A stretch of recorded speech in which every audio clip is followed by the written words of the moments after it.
Hello दोस्तों, स्वागत है आप सभी का आपका अपने चैनल बेसिक नॉलेज में। दोस्तों अभी हम लोग इस वीडियो में कुछ न्यूमेरिकल क्वेश्चंस देखने वाले जो आप लोगों को विद्युत चैप्टर से है, ठीक है।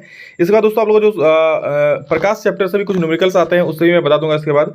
लेकिन दोस्तों कुछ सब्जेक्टिव वीडियो मैं आप लोगों को सुबह भी दूंगा, ठीक है। तो उस सब्जेक्टिव वीडियो को जरूर देख लेना, क्योंकि सब्जेक्टिव वीडियो मैंने अभी कम दिया है, टाइम ही नहीं मिलता। आखिर एक दिन का समय दिया है, कितना ही वीडियो दूँ, फिर भी पूरा दिन आप लोगों के पीछे लगा रहा हूँ। दोस्तों आप लोग देखें, ऑब्जेक्टिव पूरा का लगभग कंप्लीट करा चुका हूँ, सब्जेक्टिव भी बहुत सारा दिया हूँ आप लोग को, ठीक है। प्रीवियस ईयर क्वेश्चंस कराया हूँ आप लोग को, जो दीर्घ उत्तरीय वाले हैं उसमें से आप लोग को ओम्स लॉ जितना सारा है उसका याद कराया हूँ, ठीक है। दोस्तों इसमें अभी हम लोग देखने वाले हैं विद्युत चैप्टर से, और सुबह वाला वीडियो कुछ आएगा 3-4, उसको जरूर देख लेना आप लोग, क्योंकि वो इंपॉर्टेंट क्वेश्चन रहेगा, ठीक है। देख क्या है यहाँ पर, एक एम्पेयर की परिभाषा लिखिए। किसी परिपथ में धारा की गणना करें यदि 500 कूलम आवेश 1 मिनट में से होकर गुजरता है। बोल रहा है जब किसी चालक में 1 सेकंड में 1 कूलम आवेश प्रवाहित होता है उसे 1 एम्पेयर विद्युत धारा कहता है। ये चीज आप लोगों को मैं आज बता चुका हूँ, ठीक है। जब किसी चालक में, आपको पता है धारा इक्वल टू क्या होता है, I equal to Q by T, ये फॉर्मूला होता है, ठीक है। I equal to Q by T याद रखना। जब किसी चालक में 1 सेकंड में, टाइम कितना लगेगा, 1 सेकंड में 1 कूलम धारा प्रवाहित होगा, तो बराबर एक ही आएगा ना, तो उसे एक एम्पियर विद्युत धारा बोलते हैं, ठीक है। अब दोस्तों क्या है यहाँ पर देखो, क्या बोल रहा है कि परिपथ में धारा की गणना करें यदि 500 कूलम्ब आवेश 10 मिनट में इसे होकर गुजरता है।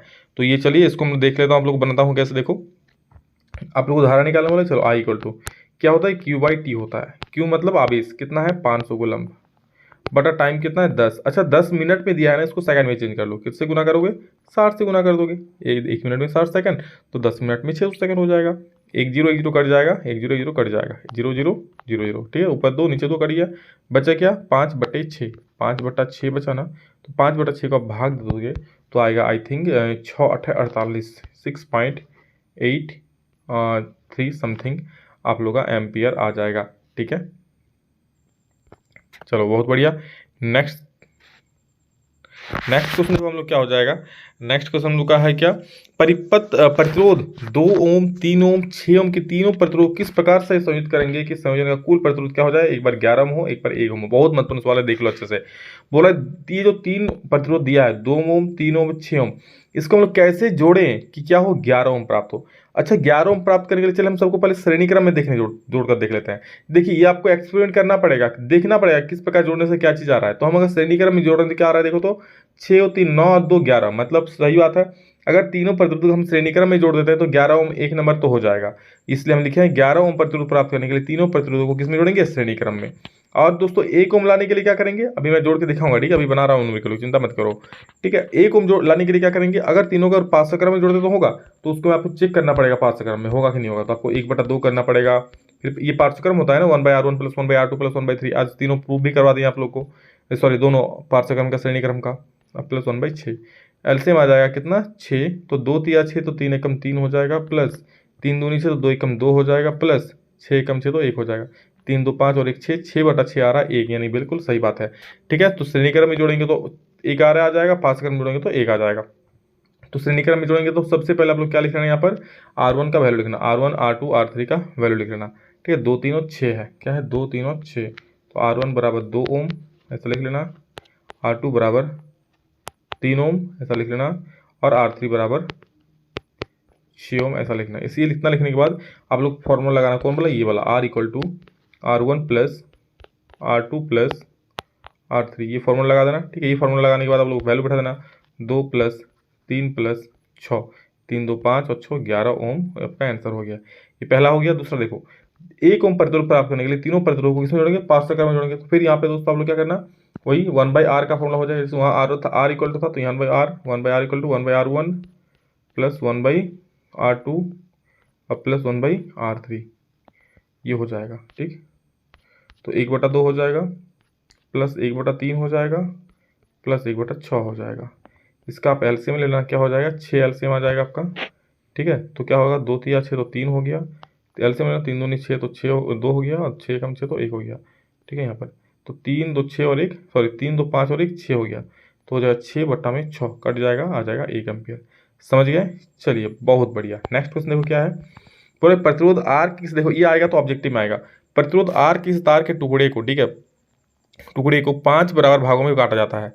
इन टुकड़ों को फिर पार्श्वक्रम में संयोजित कर देते हैं। यदि संयोजन का कुतुल्य प्रतिरोध R डैश है तो R/R डैश क्या होगा। देखो क्या बोल रहा है, कोई प्रतिरोध आर वाला कोई तार है, ठीक है। अब क्या कर रहे हैं, इसको 5 बराबर भागों में काट दे रहा है। क्या कर रहे हैं, काट दे रहा है।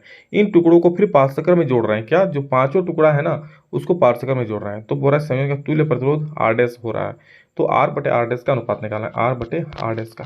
तो आर का तो आर ही है। अब आर डैश क्या हो गया दोस्तों, आर डैश तो पारस्पर में जोड़े ना 5 को प्रतिरोध, वो हो जाएगा।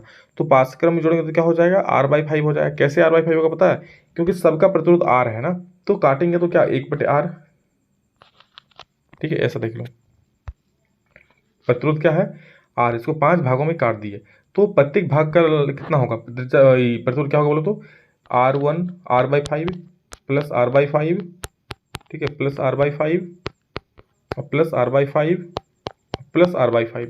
मतलब एक प्रतिरोध का प्रतिरोध कितना हो जाएगा, R/5 सबको जोड़ो तो 5R/5 हो जाएगा। तो 5 कट जाएगा, यानी R बचेगा।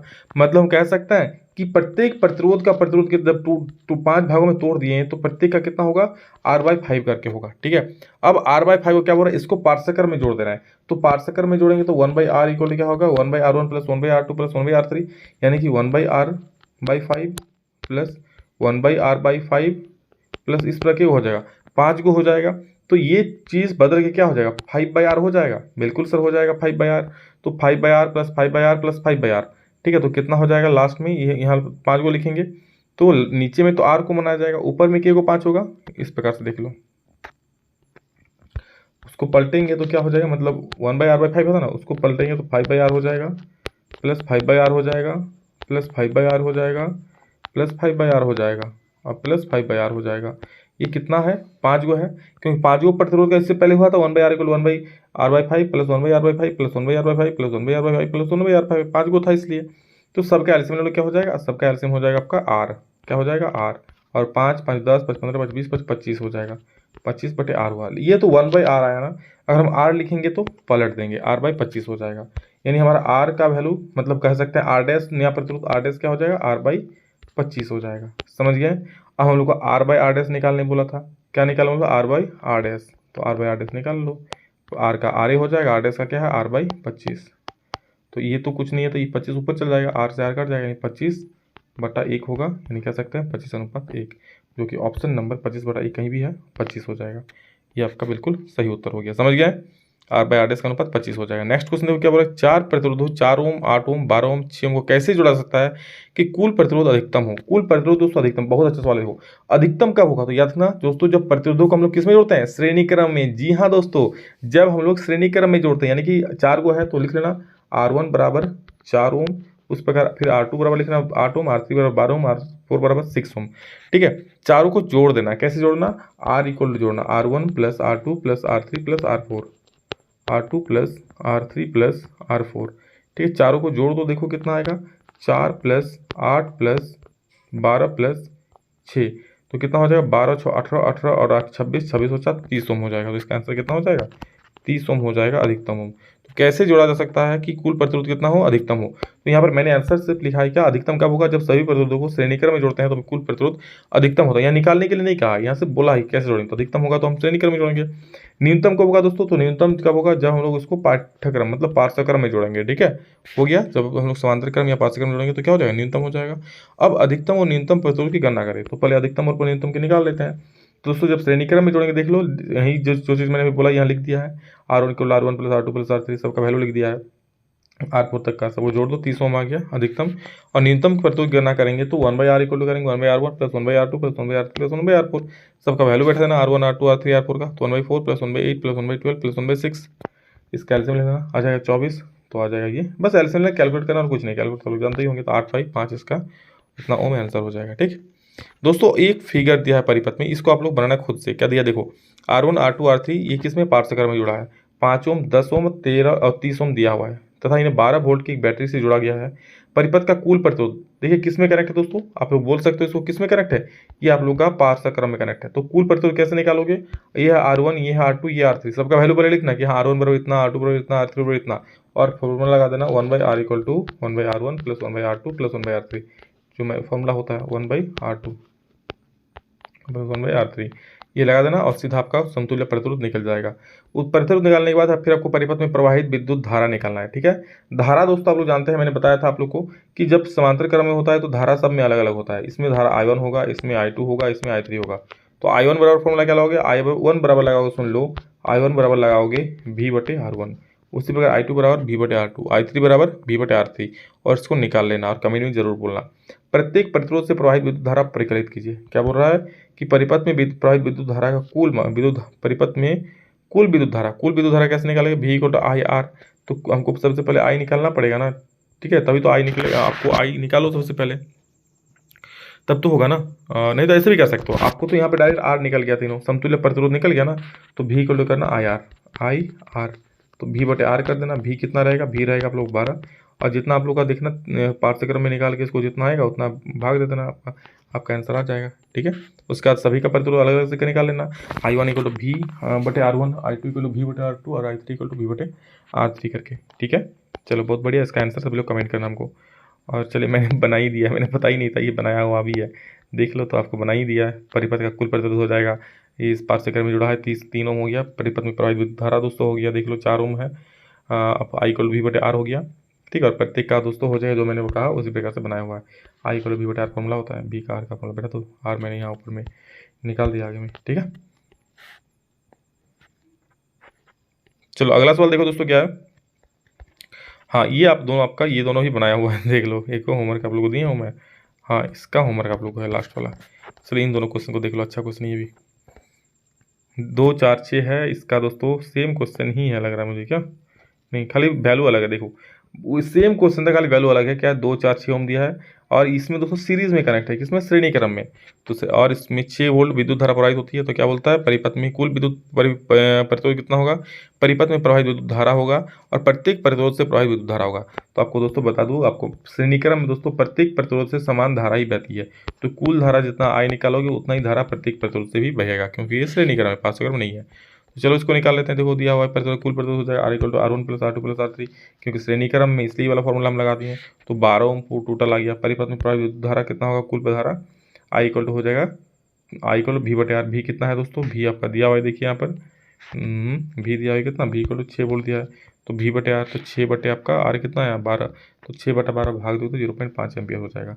फिर बोला प्रत्येक प्रतिरोध से प्रवाहित विद्युत धारा, तो प्रत्येक प्रतिरोध से देखो क्या लिखे, तीनों प्रतिरोध श्रेणी क्रम में संयुक्त है, इसीलिए सभी में समान प्रतिरोध समान धारा प्रवाहित होगा। यह प्रतिरोध नहीं, धारा होगा, सभी में समान धारा प्रवाहित होगा, और जो होगा I = 0.5 एम्पियर। समझ गए, बहुत बढ़िया।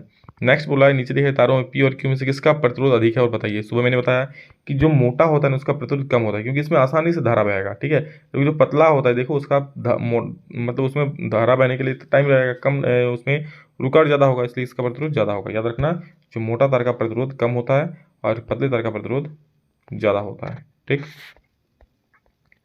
क्योंकि इसका एरिया ज़्यादा कम होता है। ठीक, 2 ओम 3 ओम 6 ओम प्रतिरोध, तीनों प्रतिरोध कैसे जोड़ें कि कुल प्रतिरोध कितना आ जाए, 1 ओम आ जाए और एक बार 11 ओम आ जाए। ठीक है, तो दोस्तों 11 ओम कैसा, ये तो अभी बताया, 6 3 9 2 11, सभी को पाठ्यक्रम में जोड़ोगे तो 11 ओम आ जाएगा, और सभी को श्रेणी क्रम में जोड़ोगे तो 11 ओम हो जाएगा, और सभी को पाठ्यक्रम में जोड़ो 1 ओम आ जाएगा। अभी मैंने पहले सवाल में बता दिया ये चीज़।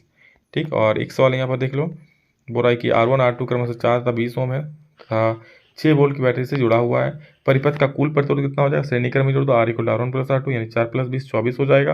परिपथ में प्रवाहित कुल विद्युत धारा I = V/R करके निकाल लेना, और प्रत्येक परिपथ में प्रवाहित विद्युत धारा, तो प्रत्येक प्रतिरोध में प्रवाहित विद्युत धारा वही होगा, I जितना होगा I = V/R करके निकाल लेना। जितना दोस्तों I आएगा, ठीक है, मेन I, वही आप लोग का इसमें भी धारा प्रवाहित होगा, क्योंकि श्रेणी क्रम में धारा समान रहता है, याद रखना, और पाठ्यक्रम में वोल्टेज समान रहता है। ठीक है, चलो बहुत बढ़िया, ये था आप लोग का कुछ न्यूमेरिकल, और इतना आप लोग जान लो, इस चैप्टर से न्यूमेरिकल नहीं छूटेगा। ठीक है, और आप लोग चाहिए अगर चाहते हैं तो मैं आप लोग का जो प्रकाश चैप्टर उससे भी न्यूमेरिकल ला दूंगा। ठीक है, चलिए पढ़िए दोस्तों, love you all, thank you all of you, इतना ही, फिर नेक्स्ट में जल्द मिलेंगे, तब तक के लिए जय हिंद, वंदे मातरम।